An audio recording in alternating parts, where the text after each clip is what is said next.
ایک صحابی میرے حضور علیہ السلام کی خدمت میں جا رہے تھے کہ راستے میں انہوں نے درخت پر ایک گھونسلہ دیکھا جس میں چڑیا کے چھوٹے چھوٹے بچے کھیل رہے تھے اور چڑیا موجود نہیں تھی۔ صحابی نے چڑیا کے بچوں کو اٹھایا، آگے چل دی، اتنے میں چڑیا بھی آ گئی۔ اب چڑیا نے کیا کیا، صحابی کے سر کے اوپر چہچہانا شروع کر دیا، اڑتی رہی، بھاگتی رہی، چہچہاتی رہی کہ میرے بچے چھوڑ دو۔ صحابی چڑیا کے بچوں سے لاڈ کرنے میں مست جا رہے تھے، سر کے اوپر بچوں کی ماں کو سمجھ نہ سکے۔ چڑیا اڑتی رہی، بھاگتی رہی، چہچہاتی رہی، جب تھکی تو صحابی کے کندھے کے اوپر بیٹھ گئی۔ صحابی نے کیا کیا، اس چڑیا کو بھی پکڑ لیا۔ اب صحابی حضور علیہ السلام کی خدمت میں آ کے کہتا ہے، حضور دیکھیں نا کتنے پیارے اور خوبصورت بچے ہیں چڑیا کے، اور ساتھ میں صحابی نے پچھلا واقعہ بھی سنا دیا۔ چڑیا کا واقعہ سن کر حضور علیہ السلام کی چشمان اقدس سے نکلی آنسوؤں کی لڑی رخساروں کو چھونے لگی۔ پھر میرے حضور علیہ السلام نے صحابی کو بات سمجھائی کہ ماں کے دل میں بچوں کی اس قدر محبت تھی،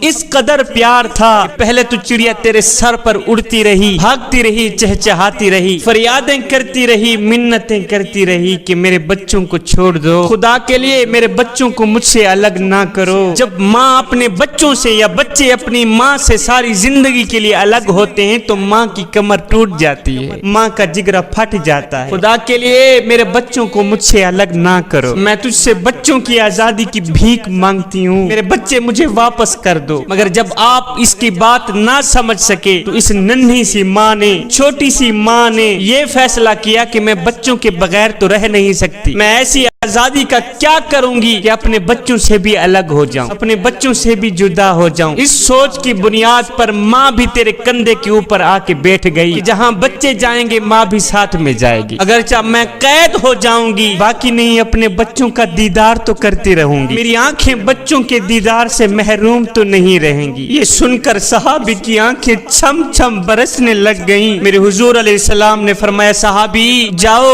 ان کو ان کے گھر واپس چھوڑاؤ، جاؤ انہیں آزاد کر دو۔ جب پرندوں کو اپنے بچوں سے اس قدر محبت ہے، مجھے بتاؤ تو صحیح کہ میرے رب کو اپنے بندوں سے کس قدر محبت ہوگی۔ اس کی ذات تو اپنے بندوں سے پیار کرتی ہے، محبت کرتی ہے، اس کی ذات تو آوازیں دے رہی ہیں، او گنہگار بندے، او بدکار بندے، او سیاہکار بندے، ایک بار تو میری چوکھٹ پہ آ کر تو دیکھ، ایک بار اپنا دامن پھیلا کر تو دیکھ، اوے بخشش کی حد نہ کر دوں، مجھے رب العالمین بھی نہ کہنا۔ اور نادان تجھے پتہ نہیں ہے میں 70 ماؤں سے بھی زیادہ محبت کرنے والا ہوں۔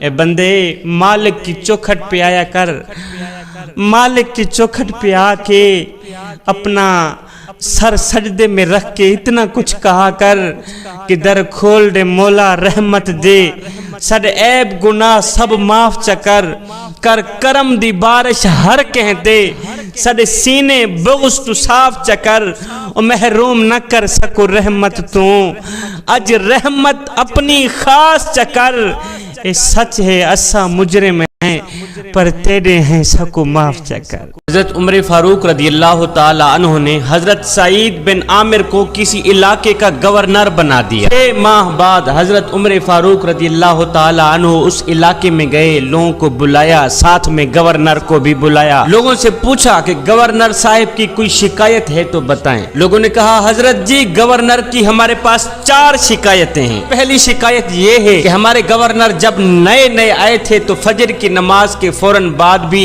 لوگوں کے مسائل سنتے، ان کا حل بھی نکالتے۔ اب حالت یہ ہے کہ فجر کی نماز کے فوراً بعد یہ گھر چلے جاتے ہیں، 8 بجنے کے بعد ہمارے ہاں پیش ہوتے ہیں، 8 بجے تک ہمیں انتظار کرنا پڑتا ہے گورنر کا، لہذا ہمیں وہ گورنر دیا جائے جو فجر کی نماز کے بعد بھی ہماری بات سنے۔ کہا دوسری شکایت یہ ہے کہ ہمارے گورنر صاحب صرف دن کو ہی ملاقات کرتے ہیں، رات کو تو ملتے ہی نہیں۔ تیسری شکایت یہ ہے کہ ہمارے گورنر صاحب نے ہفتے میں 1 دن مقرر کر رکھا ہے، اس دن تو کسی سے ملاقات کرتے ہی نہیں۔ اور چوتھی شکایت یہ ہے کہ کبھی کبھی روتے ہیں تو بے ہوش ہو جاتے ہیں۔ لوگوں کی شکایات سن کر حضرت عمر فاروق رضی اللہ تعالی عنہ نے حضرت سعید بن عامر کی طرف دیکھا، فرمایا سعید کیا یہ سچ ہے؟ تو عرض کی سرکار میں نے تو آپ کو پہلے ہی بتایا تھا کہ مجھے گورنر نہ بنائیں، اس لیے کہ میں اس چیز کے قابل بھی نہیں ہوں, میں غریب سا آدمی ہوں. لوگوں کی باتیں سننے کے لیے 8 بجے کیوں آتے ہو, فجر کی نماز کے فوراً بعد کیوں نہیں سنتے؟ کہا حضور اگر پردے نہ کھولے جاتے تو اچھا تھا, اب اگر آپ نے پوچھ ہی لیا ہے تو بتا دیتا. حضور دیر سے آنے کی وجہ اصل میں یہ ہے کہ میری بیوی بیمار ہے, ٹانگوں سے معذور ہے. حضور آپ کو پتا ہے میں غریب سا آدمی ہوں, میرے گھر میں کھانا پکانے والا کوئی نہیں, میں فجر کی نماز پڑھ کے گھر جاتا ہوں, جھاڑو دیتا ہوں, پھر ناشتہ تیار کرتا ہوں, خود بھی کھاتا ہوں, اپنے ہاتھوں سے اپنی شریک حیات کو بھی کھلاتا ہوں, بس حضور اسی لیے دیر ہو جاتی. کہا اچھا بتاؤ دن کو ملتے ہو رات کو کیوں نہیں ملتے؟ کہا حضور اس کی وجہ یہ ہے کہ دن میں